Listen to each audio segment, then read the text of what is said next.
Bonjour à tous. Bonjour, vous m'entendez bien? Très bien. Bon, mais bienvenue à notre réunion d'aujourd'hui. Que Dieu vous bénisse abondamment et on croit toujours que lorsque c'est comme ça, le Seigneur va faire du bien. Là où il manquait quelque chose, il va donner. Là où il fallait compléter, il va ajouter encore, et de manière à ce qu'il n'y ait pas de vide dans la vie de tout un chacun. Et comme le Seigneur est bon, aujourd'hui il va nous guérir, il va nous délivrer, il va nous bénir. Peu importe la difficulté, mais du moment, nous allons la mettre devant le Seigneur, même s'il y en a beaucoup, et le Seigneur va nous faire du bien à travers sa parole, puisque la parole de Dieu déclare dans le psaume 107, verset 20, qu'il envoya sa parole et sa parole les guérit. Donc, aujourd'hui encore, il nous envoie sa parole pour nous guérir, pour nous délivrer, pour nous faire du bien, pour nous bénir. Donc, prête attention à ce que le Saint-Esprit va dire. On va voir le secours de Dieu, de quelle manière il peut aussi arriver, puisque Dieu a plusieurs manières de faire. On va voir là en Matthieu chapitre 17, versets 24 à 27. Je lis. Lorsqu'ils arrivèrent à Capernaum, ceux qui percevaient les 2 drachmes s'adressèrent à Pierre et lui dirent: Votre maître ne paye-t-il pas les 2 drachmes? Oui, dit-il. Et quand il fut entré dans la maison, Jésus le prévint et dit: Que t'en semble, Simon? Les rois de la terre, de qui perçoivent-ils des tributs ou des impôts? De leurs fils ou des étrangers? Il lui dit: Des étrangers. Et Jésus lui répondit: Les fils en sont donc exempts, mais pour ne pas les scandaliser, va à la mer, jette l'hameçon et tire le premier poisson qui viendra. Ouvre-lui la bouche et tu trouveras un statère. Prends-le et donne-le leur pour moi et pour toi. Prends-le et donne-le leur pour moi et pour toi. Parole du Seigneur. Amen. Dieu a plusieurs manières de nous parler, de parler à ses enfants. Mais le point commun de toutes les formes que Dieu peut utiliser pour nous parler, c'est que c'est toujours pour nous faire du bien. Pour nous faire du bien, c'est-à-dire ça peut être nous guérir, ça peut être nous indiquer ce qu'il faut faire pour ne pas tomber malade, ça peut être pour nous délivrer, ça peut être pour nous donner un conseil dont on a besoin pour résoudre une difficulté, ça peut être ce qu'il y a lieu de faire pour en finir avec les problèmes financiers. Donc, Dieu a toutes sortes de manières de nous parler, mais toujours pour notre bien. Et aujourd'hui, on va utiliser une manière d'exploiter, de tirer profit de la parole de Dieu, une manière très simple euh, car dans la vie, si Dieu a plusieurs manières de nous aider, eh ben, il y a plusieurs sortes de problèmes que l'on peut rencontrer. Et ici, lorsque nous lisons, ils arrivent quelque part et ils tombent sur quelque chose qu'ils n'ont pas prévu. Tu peux rencontrer une difficulté que tu n'as pas prévue. Tu ne t'y attendais même pas. Là, on leur demande de payer l'impôt. Et ça peut être autre chose, une maladie qui arrive, le corps qui faiblit, une situation financière difficile, mais tu n'avais pas prévu ça. Parce que à entendre le Seigneur et Pierre, dans leur programme, ils n'avaient pas prévu être interpellés pour payer l'impôt. Donc, Dieu s'adresse à nous-mêmes pour nous faire comprendre aussi, d'une certaine manière, que il y a des choses, il y a des difficultés, il y a des demandes qu'on va te faire, des choses compliquées que l'État peut te demander ou quoi, que tu n'avais pas prévu, tu n'as pas vu venir,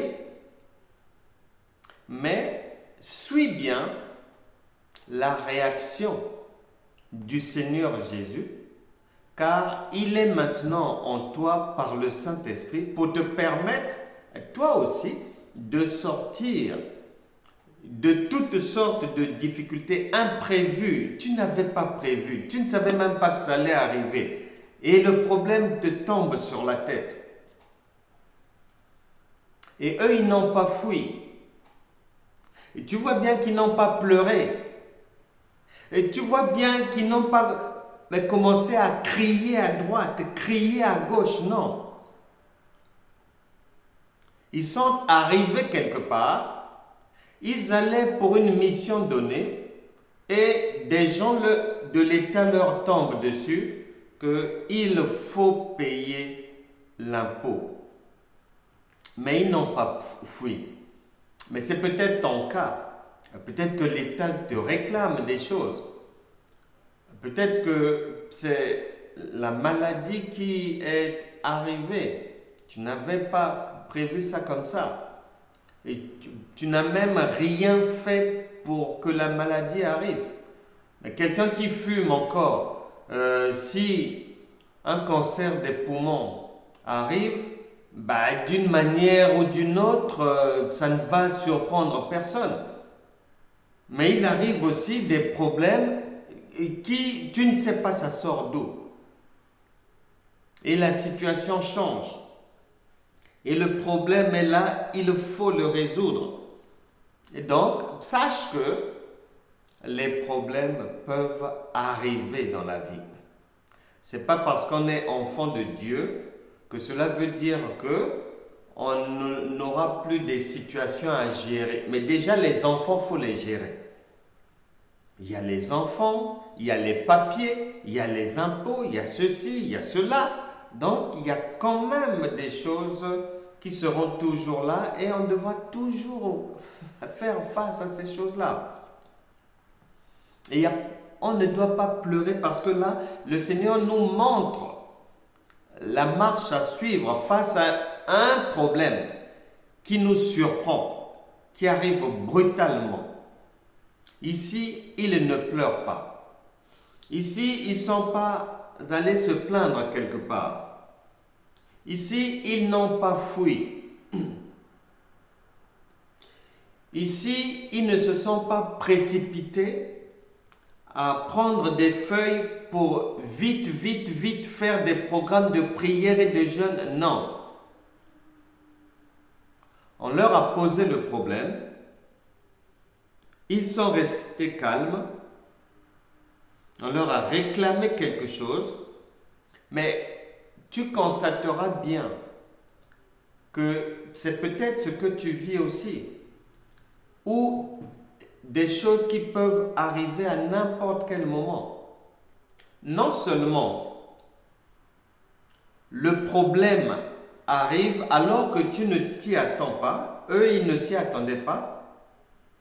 Mais autre chose encore, c'est que ce qu'on leur demande, ils n'ont pas ça. Si au moins ils avaient ça. Donc parfois, un problème va arriver et ce que tu dois faire pour résoudre le problème, tu n'as pas ça, tu n'as pas la chose, tu n'es pas à même sur place, là, sur le champ, de résoudre le problème. Mais cela ne veut pas dire que l'on doit pleurer.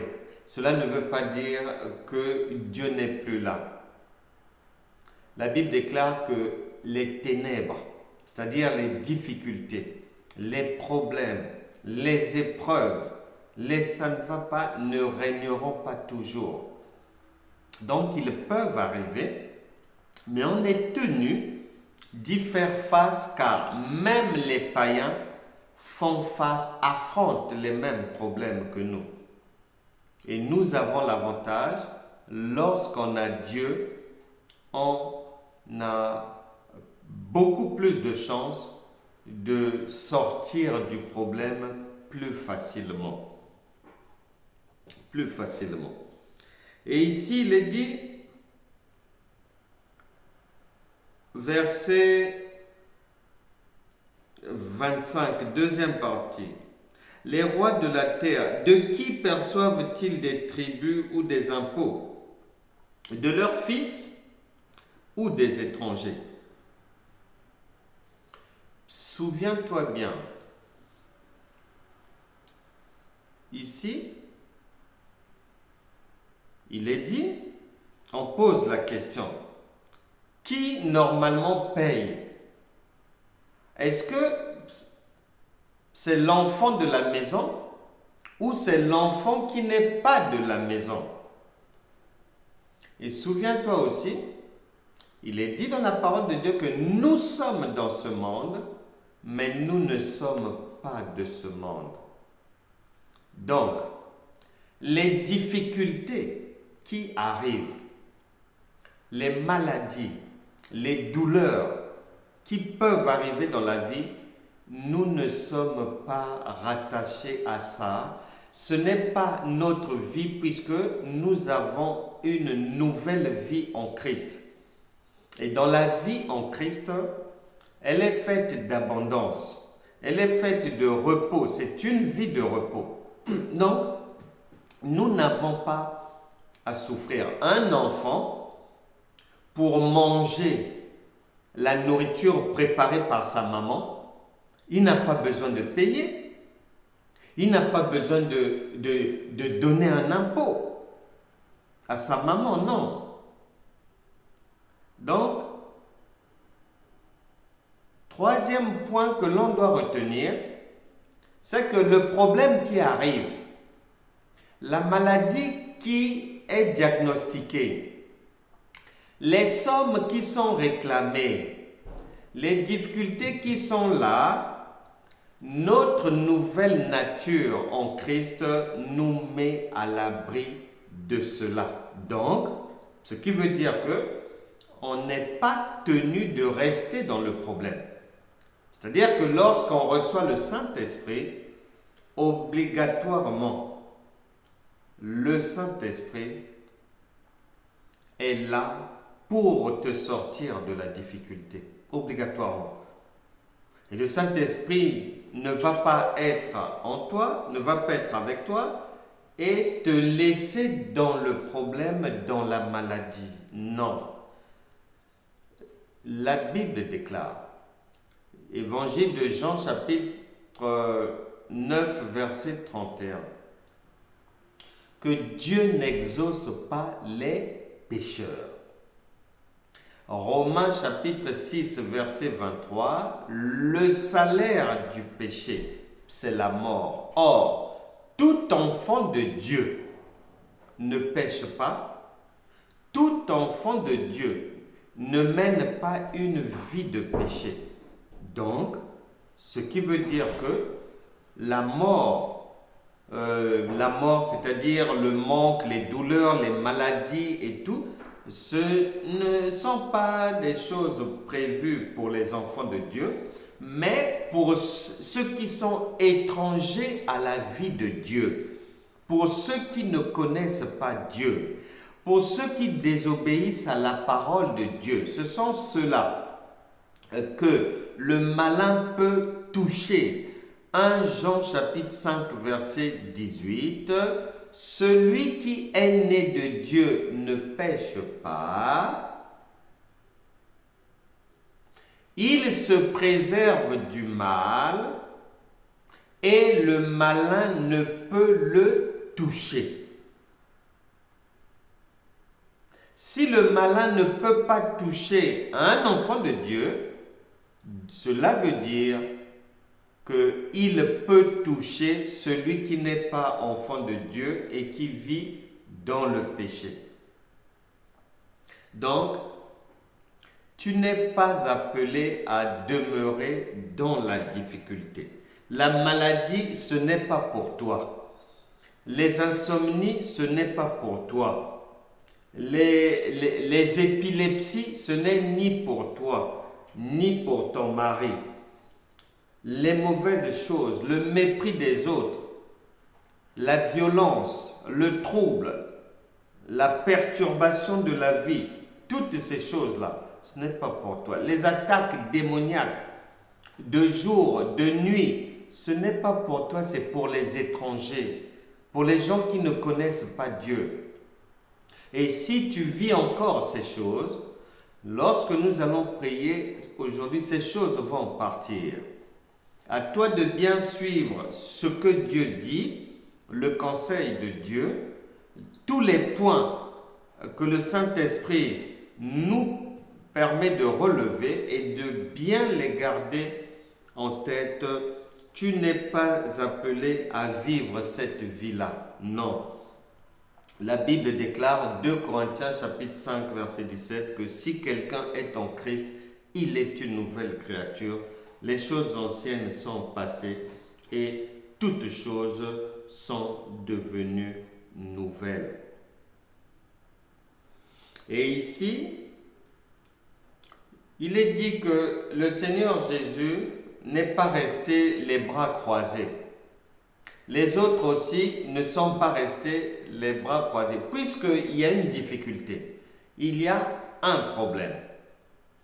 Il va indiquer, puisque Dieu ne peut pas laisser ses enfants les abandonner, c'est pas vrai.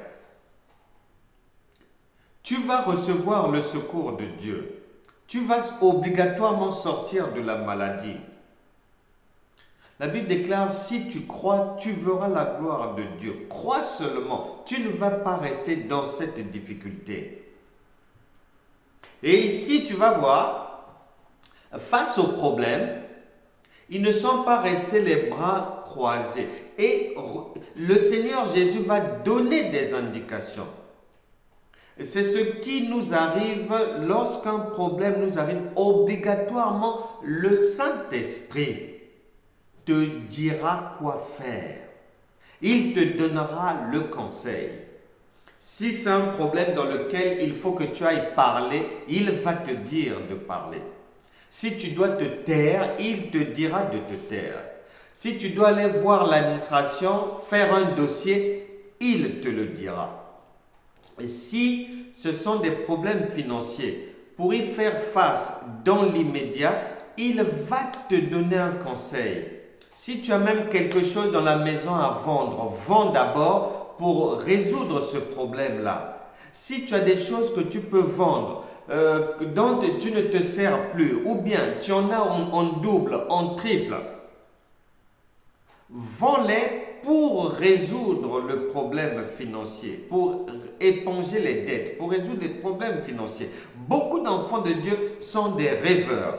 Ils pensent que parce qu'ils prient, ils jeûnent, donc il va maintenant attendre, une fois qu'il a fini de faire sa veille de prière, de minuit à 3 heures, et qu'il a jeûné de minuit à 6 heures, à partir du matin, maintenant, il croise les bras, il attend, il va se promener, ou bien il va au travail, il revient, il tourne à droite, il tourne à gauche, il regarde les jours passés, rappelant toujours à Dieu, Seigneur, je suis là, Seigneur, ne m'oublie pas, Seigneur, n'oublie pas la somme qu'on me réclame, etc., etc. Mais non, c'est pas comme ça. Le Seigneur te donnera toujours un tuyau, toujours un conseil à faire. Si tu as quelque chose à vendre, vends d'abord ça pour éponger la dette, pour payer les impôts que l'État peut réclamer. Si tu dois les payer. Et si tu prends beaucoup d'alcool et que tu tombes malade, le Seigneur va te demander d'arrêter. Le Seigneur va obligatoirement te donner un conseil pour que tu arrêtes. Et tu dois mettre en pratique. Tu dois mettre en pratique. Et une fois que tu es guéri, mais tu ne vas plus faire des choses qui peuvent encore te rendre malade. Non, c'est à toi de faire attention maintenant. D'être prudente, d'être prudent. Et ici, donc, il donne une instruction. Donc, sache que devant chaque difficulté, tu n'as pas besoin de prier pendant 7 jours, 1 mois, 40 jours ou 50 jours, 120 jours, 233 jours, 1000 heures pour que Dieu te réponde. Non, non, non, non, non, non. Lorsque ton enfant a un problème, et que l'enfant vient te poser le problème, tu ne fais pas attendre l'enfant 1000 ans. Tu ne fais pas attendre l'enfant 40 jours. Tu ne lui dis pas, prie d'abord pendant 12 jours et après je vais te répondre. Non. Et c'est là où on se trompe souvent. C'est là où les enfants de Dieu sont souvent perdus. Ils ne suivent pas les conseils. Tu vois bien que là, immédiatement, Jésus va dire quelque chose. Immédiatement. Souviens-toi dans l'histoire du centenier romain, lorsque le centenier a exposé son problème, que son serviteur est malade à la maison, Matthieu chapitre 8, versets 5 à 13, et puis Luc chapitre 7, à partir du verset 1 jusqu'au verset suivant, tu descends là-bas, tu verras que dès que il a expliqué au Seigneur le problème, immédiatement, le Seigneur a dit, eh bien, allons-y, je vais aller le guérir. Donc, c'est ce qu'il fait avec nous tous les jours. Peu importe le problème, peu importe la difficulté, peu importe l'épreuve, dès qu'elle est là, tu dois savoir. Dès que tu te tournes vers Dieu, et tu n'as pas besoin de 30 jours pour ça, non. Dieu sait tout, Dieu voit tout. Dès que tu ouvres la bouche, avant même que tu n'ouvres la bouche, Jésus a dit dans Matthieu chapitre 6, verset 8, qu'il sait ce que tu vas dire. Il sait déjà. Et il ne va pas te faire attendre pour te donner le conseil, pour te dire la chose à faire, pour t'orienter. Parce que le cœur de Dieu, qui est un cœur d'amour, son urgence, c'est que tu sortes du problème d'abord. Que tu sois d'abord guéri. Le reste, on verra après. Et ici, donc, le Seigneur Jésus, comme il fait avec chacun de nous, devant chaque difficulté de la vie, il donne un tuyau, il dit ce que l'on doit faire. Et donc, il dit, mais pour ne pas les scandaliser, normalement, les gens de la maison, les gens qui ne sont pas étrangers à la vie de Dieu, n'ont pas à payer cette taxe. Mais le Seigneur dit, c'est pas grave. On ne va pas les scandaliser. On ne va pas chercher des noises ici. De toute manière, nous avons le royaume de Dieu qui est là. Et le royaume de Dieu est autonome. Il a sa propre banque. Il a ses propres services. Il a son propre service de secours pour secourir les enfants de Dieu qui en ont besoin. Donc, il n'y a pas de problème. Et il dit, pour ne pas les scandaliser, va à la mer, jette l'hameçon et tire le premier poisson qui viendra. Ouvre-lui la bouche et tu trouveras un statère. Prends-le et donne-le-leur pour moi et pour toi. Tu vois bien que Dieu a toujours une solution à toute situation. Même si toi tu ne vois pas l'issue, tu ne vois pas la solution à appliquer, sache que le Saint-Esprit te parle toujours dès que le problème est là. Il va t'orienter pour te faire sortir du problème, obligatoirement. Il va t'orienter pour te faire sortir du problème. Et peu importe le problème, peu importe la difficulté, tu vas sortir de là. Les problèmes peuvent arriver, les tempêtes de la vie peuvent se lever, la maladie peut arriver, les incompréhensions peuvent arriver, les situations non voulues peuvent arriver, mais elles ne vont faire que passer.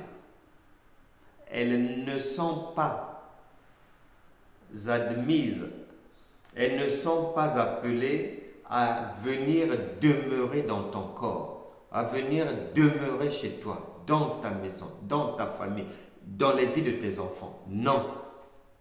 Si ça vient, ça doit passer.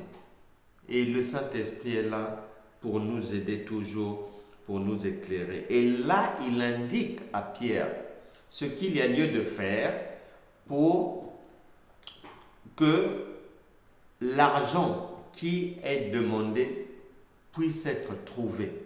Donc, même un problème de dette, même le surendettement, le Saint-Esprit va toujours t'orienter. Il va toujours te dire ce qu'il y a lieu de faire pour finir ce problème, pour finir les dettes.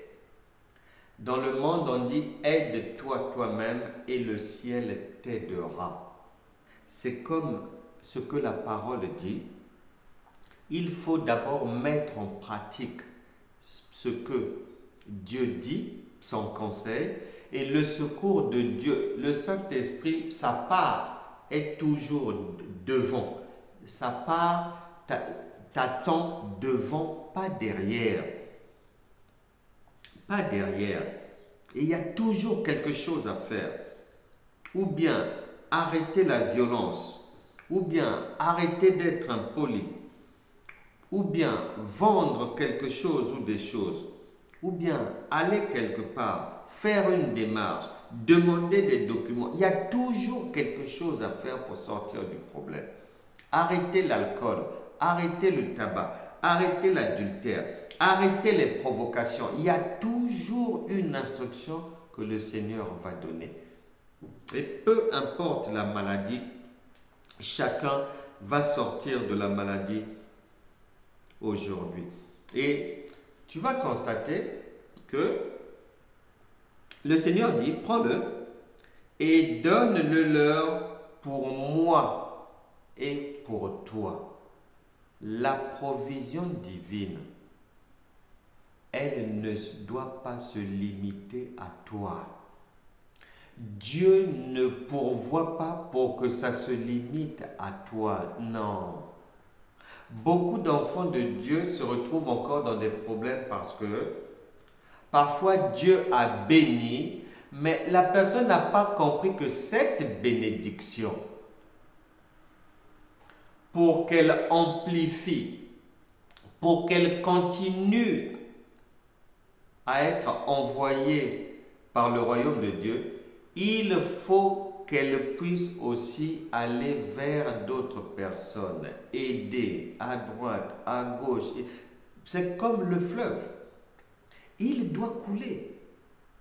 Le fleuve ne reste pas statique comme ça, en stationnement, mais comme un poteau, en train d'attendre. Attendre quoi? Ça doit couler, ça vient, ça va, ça vient, ça va. Dieu ne se lasse pas d'envoyer, d'envoyer, d'envoyer. Et beaucoup ont vu leur bénédiction sécher parce qu'ils n'avaient pas compris que le principe du royaume de Dieu, c'est le principe du donner et du recevoir. Le Seigneur Jésus nous montre qu'on ne doit pas être égoïste. Et ce n'est pas seulement pour lui. C'est pour toute personne qui se trouve avec lui. Et la Bible déclare, crois au Seigneur Jésus. Et tu seras sauvé, non pas seulement toi-même, toi et ta famille. Donc, ça ne se limite pas à toi. La guérison, la délivrance, la prospérité, les bénédictions, c'est pour toi. Et aussi, tu diffuses aux proches, tu diffuses là où il y a besoin d'aide, pour que cette bénédiction ne puisse pas s'arrêter, qu'elle continue à couler, qu'elle continue à couler. Beaucoup de chrétiens sont égoïstes.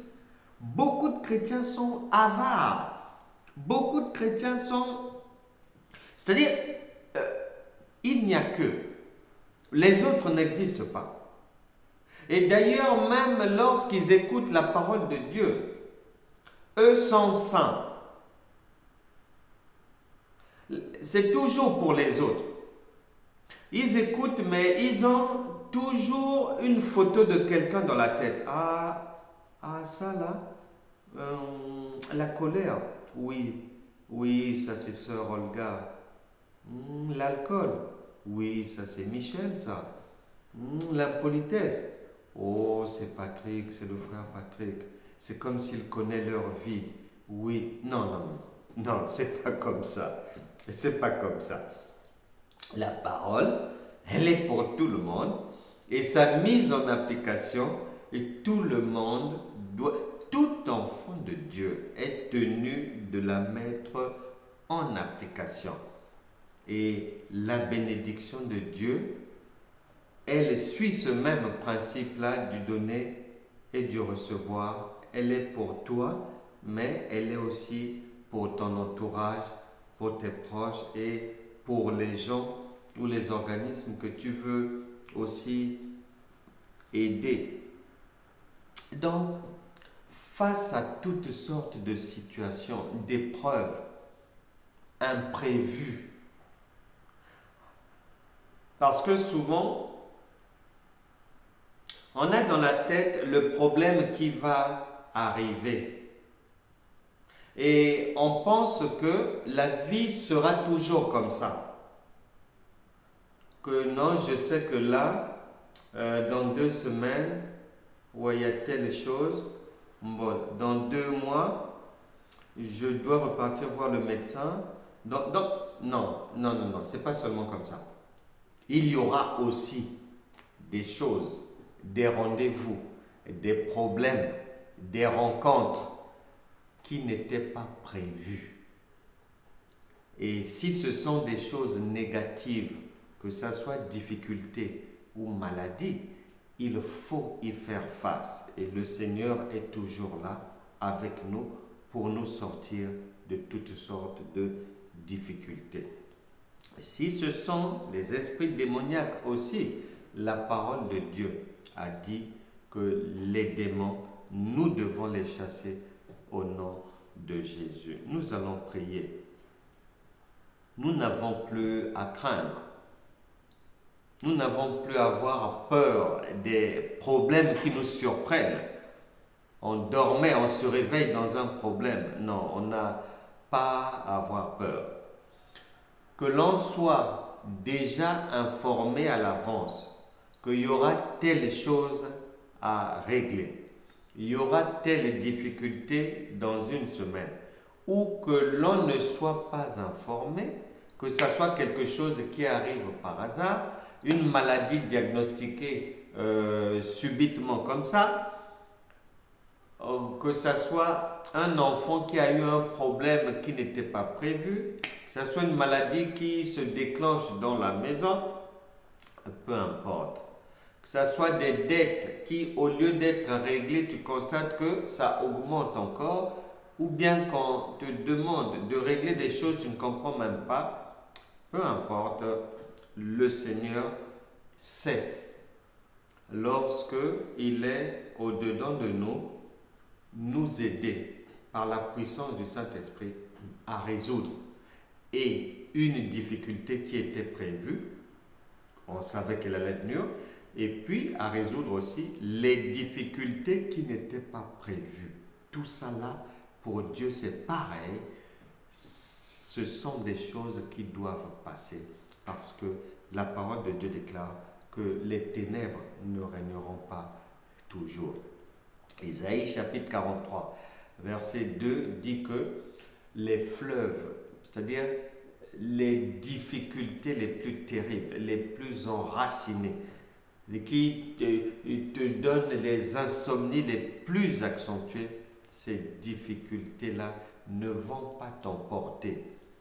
Même le feu ne te brûlera pas, rien ne te submergera. Le Saint-Esprit est là pour sortir chacun de toute épreuve, de toute maladie, de toute situation. Seigneur, nous sommes là, nous venons d'entendre ta parole et nous avons foi en cette parole, car tu n'es pas un homme pour mentir. Seigneur, peu importe la difficulté, que ce soit les finances, que ce soit la maladie d'un enfant, que ce soit des maladies comme l'épilepsie, que ce soit un enfant qui soudainement, le comportement devient turbulent, que ce soit un enfant qui, on ne sait pas pourquoi, du jour au lendemain, l'enfant ne veut plus travailler à l'école, l'enfant n'est plus concentré en cours. Saint-Esprit, manifeste ta grandeur aujourd'hui, que ta main de grâce guérisse tout enfant perturbé, tout enfant malade, que ce soit des maladies des jambes, que ce soit de la tête, que ce soit du tronc, que toutes ces maladies quittent les enfants au nom puissant de Jésus. Toute agitation soudaine, perturbation dans la vie d'un enfant, dans la scolarité, s'arrête aujourd'hui au nom de Jésus. Que toute personne malade de l'épilepsie trouve la guérison maintenant dans le nom puissant de Jésus. Que tout esprit démoniaque et qui persécute quelqu'un, qui persécute sa maison, qui persécute ses enfants, qui persécute son travail, ses affaires et ses projets et ses attentes, qui persécutent ses démarches, au nom de Jésus, nous vous chassons maintenant, vous partez, vous quittez les vies des gens par la puissance du Saint-Esprit.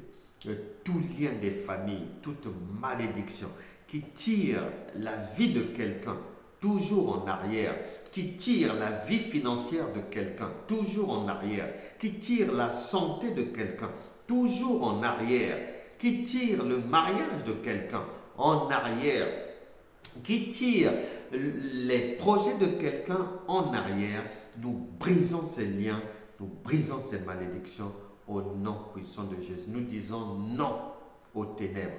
La parole de Dieu déclare que les ténèbres sont venues, mais elles n'ont pas pris le dessus sur la lumière. Les ténèbres ne régneront jamais au-dessus de la lumière. Que dans les vies de tout un chacun, que les ténèbres partent au nom puissant de Jésus. Que tout projet qui était en attente, qui était ralenti, aille maintenant de l'avant. Quiconque se trouvant dans une difficulté, ne savaient pas quoi faire, comment faire, à quel moment, avec qui, reçoivent maintenant, par le conseil de Dieu, l'onction pour aller de l'avant et que ce problème s'arrête dans sa vie au nom puissant de Jésus. Que la grâce de Dieu, la paix, la joie, le bonheur de Dieu soit avec tout un chacun. Que les épreuves quittent les vies, que les difficultés s'en aillent, que le repos de Dieu vous accompagne désormais au nom de Jésus. Amen.